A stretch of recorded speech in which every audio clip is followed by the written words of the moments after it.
Down the Dark Lane, 3 Thrillers from the Motel, by Ned DeHaan, the audiobook, made available on BlackBoxOnlineRadio. Please like and subscribe, and consider supporting this channel at BuyMeACoffee.com. BuyMeACoffee.com/BlackBoxNed88 allows you to make a donation or contribution to help the show, and anybody who makes a donation will get a shout-out on Zodiac Monday. Green Charlie. Charlie? I heard Little Jack's voice call me back. What happened to Jamie? Both Osmond and I stopped walking. I have no idea, I spoke truthfully. At this moment, I did not care at all. What did you do to her? What are you talking about? I yelled at him. I didn't do anything. Jamie Laurent is a nut job in a little woman's body. She can take care of herself and she's not my problem, and I'm not interested. Did you leave her in Fredericksburg? Little Jack persisted to ask. Osmond was also now focusing on me with a piercing stare. I don't think it was in Fredericksburg. Now, goodbye, I said as I kept walking away. There were no more words from Little Jack. I didn't even look back. All I heard was the sound of the front door opening and closing to the Ford F-150, and it started. I hope Little Jack appreciated the full tank of gas I bought him. It's kind of admirable, Osmond noticed. What is? I pretended to marvel. He will stop at nothing to make sure the princess is safe, declared Osmond. Mr. Jack wants to find her and bring her home. He's like a knight in South Asian armor. I laughed a little. Where are you going now? I asked Osmond. Well, it's not a surprise, he started to answer. There are 2 more people to track down. Sadly for them, I know exactly where they are. Speaking of that, you wondered why I was half Danish and they were half Danish as well? It's no real mystery. You intercepted a Danish radio transmission? I deduced to the best of my abilities. Pretty much. He almost showed praise. I overheard a Danish message on the shortwave radio. They were talking some sort of code, but they dropped a few keywords. Didn't take long for me to search the database and learn that a string of murderers and fraudsters were on the loose, and they fit their description. Jane Laurent will be the icing on the cake. Is there anything I can do? I asked. It seems my head has stopped bleeding, so I'm good for a while. I'm not interested in any of the reward money. I just want to see Jane get what she deserves. I want to see Jane get locked up. I hate that woman. I really hate her. I appreciate the offer, Osmond acknowledged, but I prefer to work alone. But I must commend you for your contribution. But I think a taped confession has probably sealed the deal for Madame Laurent. Tomorrow morning I will inform the police, and we will see how soon the excavation begins. I can already feel the money in my pocket. Again, I must really thank you, Charlie. I hope to God Osmond sent Jane Laurent to prison. Her present was just too slimy, and not to mention she basically threatened my life. I waved goodbye to Osmond, and I hoped that he would find some success in his goals. He was probably the first person I'd met in Queens Rock that seemed like a reasonably decent person. Not a complete truth-teller. But I didn't care too much about that at present. However, he wasn't decent enough to share any of the money with me, and that's why I decided not to ask for it. But he had saved my life after all. I grabbed my Neutron Star bag, and I began tugging it back over to the Volvo 240DL. I had no place else to go, so I figured I would just stash the bag into the car. And then what? I had no idea. There was nowhere else to go, and there was also nothing to do but go to sleep. In all the years with the Volvo, I realized I had never slept in the back seat. There were also a great many things that I had never done in the back seat, but I figured some of those situations would have to wait. Perhaps I'd get lucky in Wisconsin. I walked down along the side of the road for several hundred feet, and then I heard a noise that brought an annoyance to my ears. I looked over my shoulder, and I saw the headlights of some sort of car blinding me. I was walking on the left side of the road to the car, and the lights were coming on the right from the town of Queens Rock. Great. What next? I muttered once again to the nothingness. The car approached closer and closer, and then it swerved into the wrong lane so that I could see it drive next to me. It was a late 90s Cadillac Eldorado, and there was no doubt in my mind who was driving it. Chapter 16. Hello, Jane, I almost shouted before the window was even down. I was not in the mood to see Jane. After all, 5 minutes ago, I had just been plotting her demise. If it were true that she was a murderer, then I wouldn't feel bad at all about seeing her locked up in prison. In fact, I would even testify at her trial if I could. The window rolled down, and Jane's face was there before me. "Where is Jamie?" she asked. "I don't know," I retorted. "It really isn't my problem." "I need to know where she is," she begged. "Why don't you call her?" I said, although I was joking with myself. I knew Jamie didn't have a phone. "She left her phone at my house, Charlie," Jane almost whimpered. As much as I disliked Jane, she was starting to make me uncomfortable with her concern. This had to be a trick. Both Jamie and her grandmother were nothing but manipulators and deceptive scam artists. They said and acted in whatever way they needed to get what they wanted. I was not going to fall for this again. "I have no idea where she is, Jane," I repeated, and it was the truth. "Good night." Jane looked down at the steering wheel, and then she looked back at me, making those eyes like a puppy dog, or maybe a tiny kitten that lost her daily saucer of milk. All she was wearing was a light overcoat and a white nightgown. "You can look at me all you want," I began, "but I have no idea where Jamie is. Perhaps you should have held her on a shorter leash. Yeah, that's it." At the sound of that, Jane Laurent quickly drove her car off and then made a U-turn and pulled up onto my side of the road, about 3 feet in front of me where I was standing. I could hear the emergency brake slam into place, and then she emerged from the Cadillac in a furious rage. "You listen here, you piece of Mississippi trash!" Jane erupted at me. "You listen to me good. I don't care what you think about me, but Jamie is my life. She's the greatest thing that has ever happened to me, and don't you tell me that I should have kept her on a shorter leash. She's not a little toy. She's my granddaughter. Now, what did you do to her?" What had I done? Jamie had been the one who was going to let Amelia Olson die. She had also been the one who tried to screw me right in front of her just for kicks. What had I done? "Little Jack is looking for her," I mentioned to Jane. "I know that, you moronic degenerate," Jane barked at me. "He is the one who called me, and he was the one who told me that you left her hours ago. He said you two never came back until late, but it was just you. What did you do to her?" I was about to open my mouth and answer the question. I was going to come right out and tell Jane that I had been with Jamie and she had gone crazy chasing Amelia Olson, and I had left her on a back road in some place that Jamie called South. But both Jane and I were distracted by another set of headlights that sped down the highway toward us. I could see that both Jane and I had bad feelings in our eyes. The car was a black Bonneville, which was identical to Amelia's. The Bonneville swerved and made a full 180-degree turn in the highway, so it was completely horizontal. It was just a few feet from Jane and me. I had only seen people drive like that in the movies. Two figures emerged from the car. Both were male, and one of them was wielding a rather large pistol. "Do not move," I heard the person order in a heavy European accent. I could not believe this. I began to wonder if there was some sort of tracking device in my skull, because every person that I wanted to avoid was somehow instantly at my side. The two walked toward me, and I felt frozen. I did nothing as they approached, and the one closest to me struck me in the side of the face. I should have known he was going to do that. Now, in addition to the healing wound on the back of my head, I received a new one on the front. I stumbled backward, but I didn't fall to the ground. The man who had struck me removed a second small pistol from his pocket. "Get in the car," he commanded.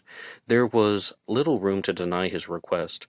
The other man grabbed Jane, and she was surprisingly cooperative as he escorted her into the back seat of the black Bonneville without force. The one grabbing me with hands like sandpaper slammed me on the ground and dragged me across the pavement.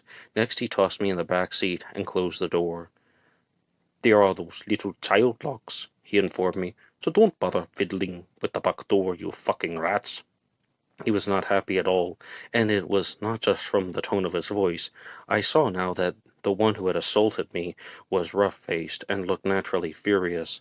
The one that was sitting next to him was a little smoother, but he did not look at us. Both were dark-haired, and both were wearing all black.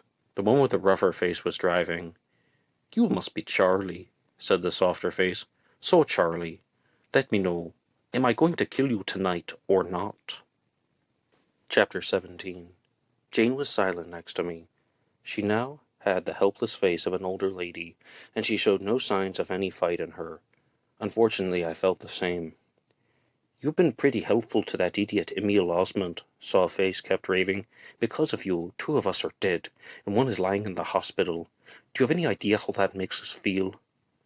"Not very well," was the term I was guessing. Thankfully, by this time I had learned to keep my mouth just a little more shut than normal. "Now listen to me, Charlie," Sawface went on. "We are not kind to those who take the lives of our friends, and if we had enough time to kill you and destroy your remains, we would. But thanks to that leech Emil Osmond, every step of the trail is now been marked. Do you know what that means?" I really did not have an answer, so I said nothing. Hardface began to laugh. Another thing I had learned today was that laughter was often irritating. No wonder people were always irritated with me for laughing. "You've got 1 chance," Sawface explained.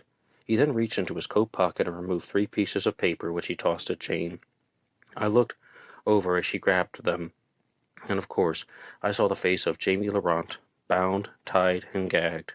There was a red bandana across her mouth, and both her eyes looked swollen from the beatings, and there was also blood all over her shirt. Jane let out a deep gasp. "She's not dead yet," Sawface continued to inform us. "Emil Osmond thinks that he knows what he's doing, and he thinks he knows where we're going, but he is wrong. His plan was to find us behind the QQR grocery. There was a small trailer where we've been living for the last week. By now, he already knows we're not there. He is still in Queen's Rock, though. And the next part, we have the girl, and we need Osmond dead." Sawface revealed their plan. "You have until 6 a.m. That's 5 hours to kill Emil Osmond, or else we will torture this little blondie to paralysis and leave her in the trunk of the car until she dies of dehydration. Do you have any idea how long and painful that will be?" "I'll do it," Jane shouted. "This has nothing to do with Charlie. If you want this Osmond person dead, I'll do it." "Shut your stupid mouth," Hardface screamed at her. He could yell a lot louder than Softface. "No, this has to be Charlie," Softface demanded. "He tried to ruin our plans, so it's his kill." "I didn't try to ruin anything," I denied the accusation. "You do not speak," Hardface screamed again. I found it best not to speak.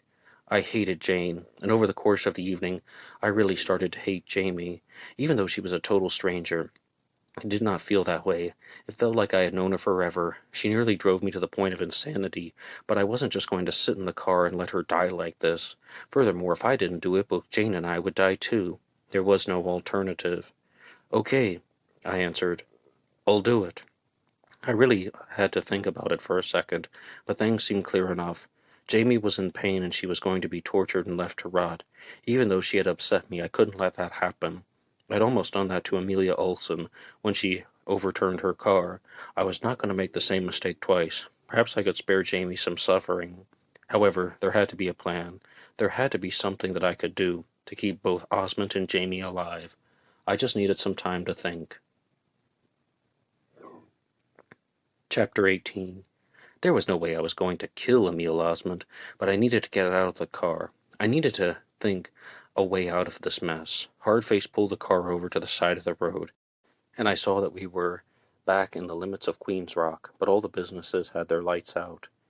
"We're keeping the old lady," Sawface decided. "You have almost 6 hours to do the job, and then you will wait for us by the Cadillac where we picked you up. Is that clear?" I nodded. Sawface opened the glove box and removed a pistol, which looked much different than the one Hardface had pulled on me near the Cadillac. It was a nickel-plated pistol, and it had a black grip handle. I knew very little about guns, but it appeared to be what people called a six-shooter. Next, Sawface reached into the glove box and removed a pair of black gloves. They looked almost identical to the heavy ones I wore during the winter, except the material was a little thinner. "This is a .44 Magnum pistol," he informed me. "It is unloaded. First put the gloves on, then take the gun. And this is a small knife. When Osmond is dead, cut off his nose and bring it to us. It is the only way that you can prove that he is dead. We will let you out of the car, drop the bullets, and then the knife 10 meters from where you are standing." I stared blankly. How could these idiots be serious? Cut off his nose to prove that he is dead? They were just gross. These people had no idea what they were doing or thinking. There was no way I was actually going to do that. We are taking no chances to make sure you don't get a shot on us. Hardface snarled a little in some twisted language. You load the gun like this. Softface furthered his lesson. He showed me simply by placing the bullets and cartridges in the open holes and removing them. Then he tossed me the gloves, which I put on. They were a perfect fit, which made me feel a little uncomfortable. Then Softface handed me the unloaded gun. It's the right thing to do, Jane said to me. Who knew the old lady wasn't a complete retard after all? Hardface almost chuckled. I did not want to hear any of it, for there was only one thing on my mind. How can I trust you that you won't harm the girl after I've taken out Osmond? I inquired. You are in no position to negotiate. Hardface spat at me. This is your only chance, added Softface. It's this or nothing. Just do it, please, Jane begged me. I knew how she felt about Jamie, so I knew she was sincere. Although it had been my fault that Jamie had been picked up by these vagabonds, I had to try something. I'll be waiting by the Cadillac, I reassured everyone. Once you've got to the Cadillac, feel free to put a bullet in your own head, Softface suggested. And then he laughed. Jane nodded, and it was more than just a nod. It was more like saying, please don't fail. I nodded back. I stepped out of the car, and then the black Bonneville sped off, and I heard the ringing sound of the bullets and the knife falling to the ground. I walked over and I picked them up. The knife was like a small kitchen knife, with a serrated edge. It had a brown wooden handle, which reminded me of the brown wooden counter at the Chevron where Jamie worked. It was a lousy sentimental coincidence. It wasn't even hard to place the bullets into the gun. I closed the revolver shut, and then I realized that I had never shot a revolver before in my life. I had been on a shotgun range once or twice when I was a teenager, but I had never used a handgun at any point in time. Thankfully, I had seen guns similar to this in modern films and televisions, and I cocked the gun just the way they did, and I also found that I could place it into my pocket without it discharging. I knew from the moment the two Danes proposed this plan that it was only for their enjoyment. It was their form of payback, and that was the real purpose. Of course I wasn't going to kill Osmond, but I had to figure a way out of this mess. I needed to do the opposite of killing Osmond. I needed to find him so that he could help me. He seemed like he knew just a little more about this than I did. They thought I was responsible for Amelia wrecking the car, and for the two comrades being shot. In many ways I was, but there was no reason why they couldn't have killed Jane, Osmond, Jamie, and me and tossed us in the trunk of their car until they found a way to dispose of the bodies. They had even threatened to do that to Jamie's body, so why not do it to all four of us? The only reason was because they wanted me to do it. They wanted me to kill Osmond while Jamie was in jeopardy. To them, it was a game. It was all for their own amusement. I put the revolver between the waistline of my denim jeans and my underwear. Again, this was something that I had seen on television, so I figured that it was destined. I looked around for a second. What the hell was I doing? I had just been standing there for 2 or 3 minutes with a pistol in my pants. Maybe I should keep moving. That was probably the best course. From what the two Great Danes had said, Emil Osmond would have first gone to a trailer behind the QQR grocery. They told me he would be gone, but I had nowhere else to look. Although Queens Rock was a small unincorporated town, it felt really large at the moment, and I only had 5 hours and counting to find Osmond, or else Jamie would die a slow and torturous death. Osmond had saved my life. He had done nothing but help me, and I had agreed to take his life.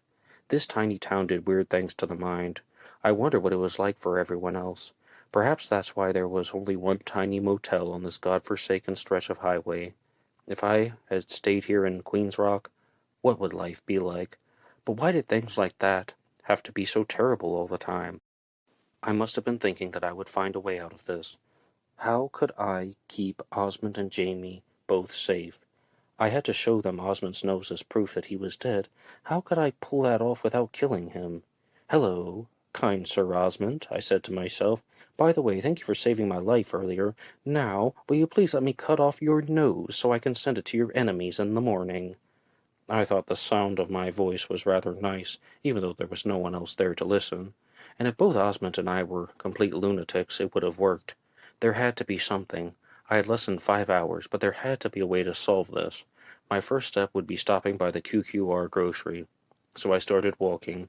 I walked along a cracked sidewalk toward the QQR, and as I began to plot a way to solve this gigantic problem, I heard that unfriendly noise again. I looked over my shoulder, and there were the headlights of the Bonneville. What now? I stuttered a bit. Why were they coming back? They said 5 hours. Had Jane done something? The Bonneville swerved around and pulled right up to me. Should I run? What would have happened if I ran? Were they going to kill me? Why wasn't I running? The electric window rolled down, and there was Jane Laurent in the driver's seat. You should get in the back seat, she suggested to me. The front seat's covered in blood. Chapter 19. The words Jane spoke to me were completely true. I looked at the passenger seat of the Pontiac Bonneville, and it was lined with fresh red sanguine. It was so much bloodier than what I had seen after Amelia's wreck. What the hell happened? I asked, totally perplexed. Get in the back seat, she commanded. Does this look like a car that I want to show off to the town? It didn't take any more than that for me to open the door and enter the car. 10 minutes ago, I had been a prisoner in this vehicle, and now I was a guest. This night just kept getting more and more ridiculous. Where are they? I inquired, the whereabouts of Hard Face and Soft Face. Take a wild guess, Jane mumbled. They're in the trunk of the car. I did to them what they do to my Jamie, except I did not want to keep them alive long enough to die slowly. The only difference between these idiots and me is that I don't take stupid chances, which is why I'm going to ask you to give me the gun and the knife, set them on the front seat, and ignore the blood. I dropped the two weapons on the bloody front seat of the car. Those two European jerk-offs were complete idiots, Jane scolded their efforts to plot against us. They had no sense at all. I wonder if they're even real criminals. And by the way, you took forever getting out of this car. Once you were out of the car, I pulled this. She held up a very small handgun, which I think I had recognized once from another television program. They dropped you off, and they drove for like a mile, Jane revealed. Then I pulled this thing from my thigh holster. It's a standard 9mm. You're lucky I was able to pull it off. These 9s are nothing but crap, and the kick is terrible. I had to shoot 'em both in the neck. See, Charlie, if I had shot them in the head, their brains and skull fragments would be all over the car seats. But I shot them in the neck at a downward angle, and it significantly reduces the amount of horizontal blood spatter. Who was this woman? What are you sitting on? I asked, as I noticed something was underneath Jane. I took the clothes off that driver, she answered. I needed something to keep me from getting in contact with all that blood. Those Europeans are always screwing and thumping like rabbits. One of them probably had syphilis. But don't worry about that. Don't worry about it, I rejected. It's kind of hard, you see, Grandma Jane. I'm not really used to having people getting shot around me every 2 hours. Also, what is it with this town and every person being like a psychopath? Except for possibly Little Jack. The brakes to the black Bonneville slammed to a halt in the middle of the highway. Jane turned back, and I had to prepare for the fury. Listen to me, Charlie, what's your name? She found the target of her anger. My granddaughter is somewhere slowly dying, and I'm going to find her. The only reason you're not dead right now is because you might be able to help. And I believe you when you said that you would have killed Osmond to save her, so that is why I'm keeping you around. But you better remember that this is your fault. You dragged her out in the middle of the night, and you caused this entire mess. You abandoned my granddaughter in the middle of nowhere so she could be abducted by European terror goons. Trust me, Charlie, I do not like you. But you just have the tiniest amount of value. Now forget everything that you have seen today and tonight. Forget it all. All that you need to worry about is finding my Jamie and getting her back. I could have told her more. I could have defended my actions and said that Jamie was inhumanely sitting there with Amelia Olson, watching her perish, but that would have meant nothing to Jane. She wanted Jamie back, and she seemed like the type that wouldn't care if Amelia was collateral damage. After I left, I drove down a small road near South. I drove up to a trailer to use their phone, and somehow I got knocked out. Something hit me. Someone hit me, I mean. I woke up in a tool shed in the backyard. And that's where I met up with Osmond. I'll show you the way. That's exactly why I haven't killed you yet, Jane reminded me. Chapter 20. I want to know everything, Jane stipulated as we drove past the green greens. I want to know everything about what's going on and what you've been trying to do, and before you protest, remember, this is my granddaughter that is in danger. I have a right to know. It was hard for me to think about all of the preposterousness that I had been through by 12:30 a.m. on October 2nd. Okay, I'll try, I agreed. I drove up to the green greens. Well, I didn't drive up. My car had a flat tire while I was on my way to the beach, and I just decided to walk to the motel. I recounted everything as best as I could. I told her about finding the body, which somehow she already knew about. I told her about how I walked to the Chevron, got pretty drunk on Thunderbird while I chatted with Jamie. Then we went to Queen's Rock. Jamie and I took off for the Holiday Inn, where we ran into Amelia. It was essential that I included the parts where Amelia wrecked her car, but it was just nature to leave out the details of Jamie's actions afterward. I simply said Jamie and I got into an argument about calling 911, so I drove to the nearest house.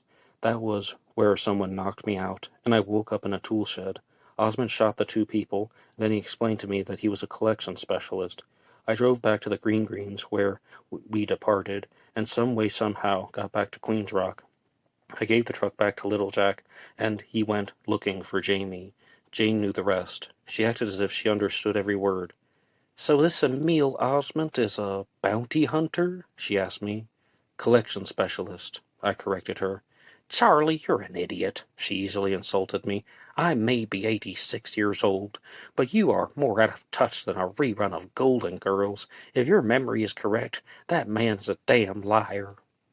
Why do you say that? I needed to know. Well, look at the story, she pointed out. He says that these Danish or Swedish or whatever they are planted the body in the motel, but he also says that he had been tracking and following them. So if he was monitoring their movements, wouldn't he have noticed that a body was coming through the window of the room just down the row? Why didn't he alert the authorities beforehand? You said he wanted reward money, and he just sat there? He didn't do anything? That doesn't sound like someone who is actually trying to get a reward for catching criminals. I say he is a liar. I have no idea, I admitted. I really did have no idea. I suppose it was possible that Osmond might not have been able to notice the disposal of the body in the Green Greens, but the more I thought about it, the more I thought that Jane was probably right. It just didn't seem to make sense.